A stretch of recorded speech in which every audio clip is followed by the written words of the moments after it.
I'm not a journalist under any circumstances. Journalism, as we know, in each of the last 20 years has been measured to be Britain's least trusted profession by Mori in a very large sample survey by Bob Worcester. And last year, journalists still came below politicians, even last year, after the expensive scandal. So I don't consider myself a journalist. I'm a person who can write, and I have a little finger with which I can hit the enter key. That allows me to publish on the web. This is the website I publish in King's Cross in North London. For those of you who don't know King's Cross, it's a very, very challenging area. The council and the local property developers would like to think it's being regenerated. The truth is somewhat different. It's still an area with an incredibly high crime rate, but violent and serious crime. 6 murders in the last 3.5 years in an area a mile long by half a mile wide. I've lived there for 10 of the last 15 years, on and off, in several different flats. And back in 2002, I was sitting in my flat minding my own business, and there was a noise outside. I looked out the window, and there was an abandoned car that had been stuck there for some time. I hadn't been able to get the council to move it away. And there was a gang of 20 kids, aged between 8 and 16, in the business of breaking into the car and smashing it up. They were just enjoying themselves. Then they stuffed the car full of fireworks and set the car on fire.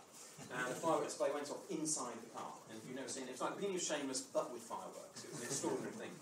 And that was a Damascene moment for me. It was a tipping point when I said, well, I've got that choice. I can either do the normal middle-class thing and fleece the suburbs, but I don't like suburbs. I've brought up in the... I'm very uncomfortable getting served, I have to say. I've brought up in remote countryside. I do the countryside or the inner city. I don't really do the in-between bits.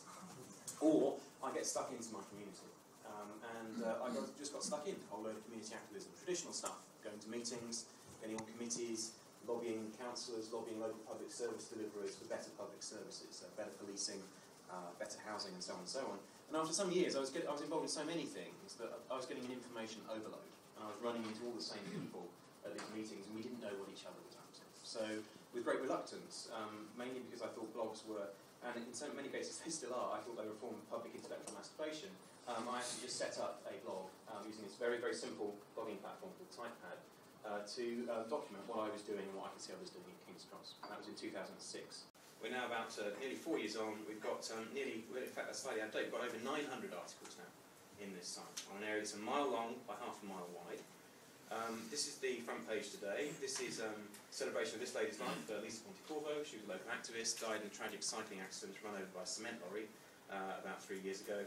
And this post is written by, as you scroll down, you can see they're written by a lady called Sophie, who volunteers for them. Sophie works on and off. She's not always in permanent employment. A very lovely lady, and she will write stuff for the website. She just logs in and writes. Not a journalist, no journalism training. She just writes and publishes. Yeah, I didn't actually train her. I just sent her an email that said, this is how you use Typepad. Don't do anything that's obviously illegal, offensive, or just plain stupid. And we don't do party politics or religion. I'm interested in either of those things on the site. Classic local post here of someone, they're trying to change a cycle route. Who wrote this one? Stefan wrote this. Stefan's a retired American guy. I don't know quite how old he is, late 60s maybe. I remember he was very disappointed that John McCain didn't win the American presidential election, which gives you an idea where his politics are. But he believes very strongly in community and getting stuck into that community. Classic police content here. This is the kind of thing that you'll all be familiar with in local newspapers, repurposing a police press release and pretending you wrote it yourself. What we do here, I found a member of the Safer Neighbourhood panel. Stefan's still on the Safer Neighbourhood panel, and we do everything we can to support the police in the community. So with this kind of thing, we get to wanted notice. It's up within minutes. We don't have to wait for any print run. It just goes up within minutes. And we're not interested in doing any journalistic thing to the police stuff. We work with the police. We support them. And that's all. Lots of electoral stuff. The area crosses is in two boroughs, Camden and Islington. All the stuff you'd expect there. There isn't a paper, by the way, in Northampton that does both the Camden and the Islington results. But I think someone maybe here from the CNJ, they might correct me. But normally the CNJ doesn't do Islington results. Bit of local art and so on. Every year I do a stats post. So you can see the traffic growth from 2006 there. It's a 3-month rolling average, so it's seasonally adjusted. Our most popular post was 1,300 views on that day. It was hilarious. It was a fire on the roof of the Guardian building. That was the most popular thing in King's Cross. Very dramatic photos, some column of smoke up in the blue sky, firemen on the roof that Stefan and Sophie both took and posted. The Islington Gazette borrowed those photos to run in the Gazette. I asked them for a £50 donation to a local children's charity, and they mumbled a bit into their beard and didn't give a donation. I thought it was a bit cheap, frankly. But I don't really care much. But I thought it was, it's a commercial organisation. They could have made a donation to a charity. But they were worth commenting. The local paper doesn't touch any of this stuff. Now, the Islington Gazette, it's a fine local paper, and it covers the whole of Islington.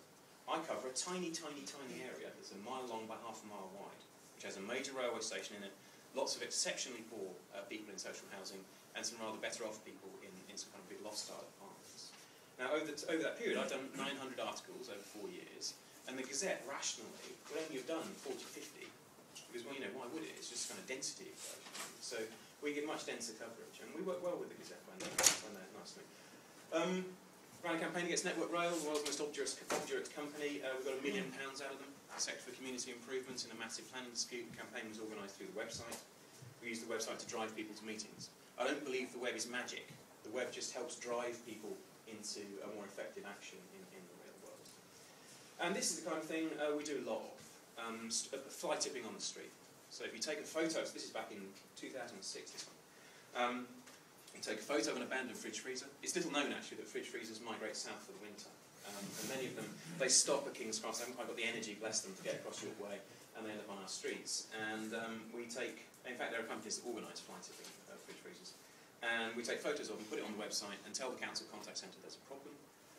And that mysteriously gets solved quicker than things where you don't make it public and put it on the website and tell everybody about it. We exert a kind of simple sort of passive-aggressive pressure on